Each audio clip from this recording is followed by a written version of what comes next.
The thieves disabled the alarm, cut the phone lines, and cut a hole in the roof, all to get the big payoff. It's kind of like Ocean's 11. Super Bowl rings were stolen. Now he was able to go in there undetected and wipe the place out clean. Super Bowl rings, that's not something that is stolen every day. How did you go about planning something like this? I'm a professional thief, I'm a master thief, and no matter what I do, I'm a money-making motherfucker.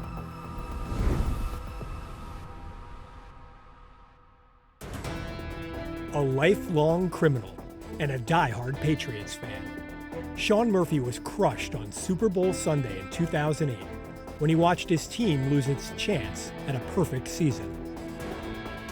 I was in shock. I didn't know what to do. A few weeks after the game, a committee of Giants players got together in New Jersey to design their championship ring. Tiffany's was there, and you kind of just get to pick out, the design and the layout and what you want the ring to look like. Michael Strahan declared that the ring had to be a 10-tabler, and Michael explained that you've got to be able to see the ring from 10 tables away. Up near Boston, Sean Murphy was designing something too, his next big heist. At that time, I was looking to do a jewelry manufacturer because the price of gold was going up.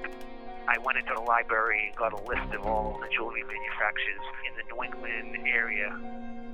When I got to EAD on, I Googled it, and an article came up that said that you were making the New York Giants Super Bowl rings, and I was like, holy shit.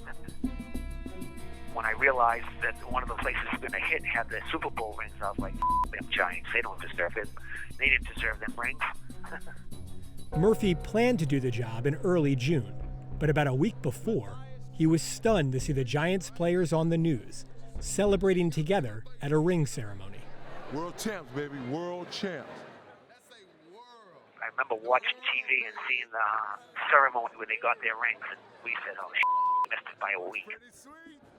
We said, well, it, we might as well do it anyway.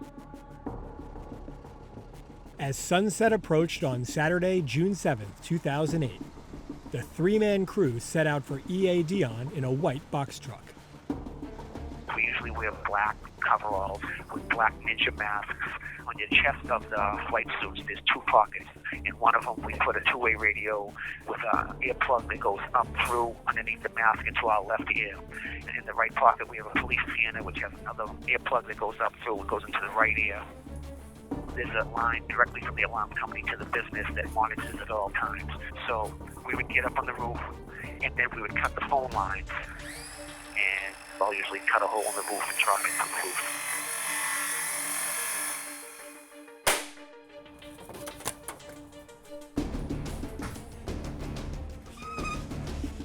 I had actually hit the vault room first, the one that has all the gold. And I was in there cleaning them out while my partner Joe was going around the business just looking around. And about 20 minutes later, I met Joe in the hallway, and he said, the Super Bowl rings are here. I was like, holy shit. Murphy and his men wiped out EAD taking several dozen Super Bowl rings that were supposed to go to Giants team staff, as well as more than $2 million worth of inventory. We unloaded everything into my warehouse. I get 50% of everything that I go and do, so I had probably about 35 or 36 Super Bowl rings just for myself. As he went through his score, Murphy shipped some gold off to be sold, stashed a few piles of jewels in safe deposit boxes, and even gave a little to his girlfriends, like Ricky Lee Brown. Ricky Lee pointed at the Super Bowl rings and said, what about one of them? I said, yeah, what the f***? So I gave her one of the Super Bowl rings. EAD has been making jewelry here for 40 years, even Super Bowl rings.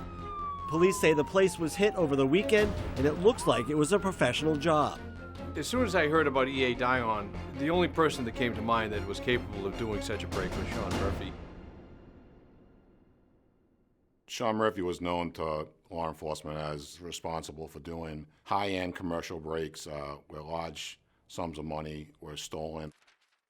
The investigators had a suspect in Murphy, but what they didn't have right away was someone close to Murphy who would talk. That changed when they interviewed another of his girlfriends, Jordan Hartman. She didn't know much, but she knew enough. Remember, Ricky Lee got a Super Bowl ring from Murphy. Jordan got only a necklace. There was a breakup. Jordan was not happy with him, and she was happy to sit down with us and tell us everything that she knew. What she told us did lead directly to us getting the search warrant. She looked at me and she said, "Is Sean going to know that I've testified against him?" I said, "Well, yeah." And her response was, "Good. I want him to know that it's me who did him." And I said, "Well, okay, if that's the case, then we're good, They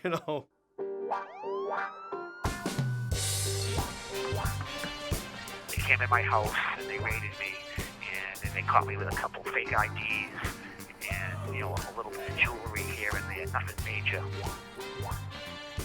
Even with Murphy in custody, the police still didn't have the Super Bowl rings.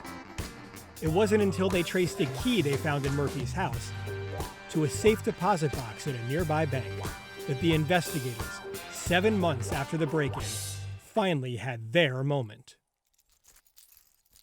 That initial shake of the box, you could hear something metallic scraping in the box, so I think we all knew what we had at that point. The only thing missing was the background music. The light came down. It was like they were glowing. It was just fantastic to see those rings.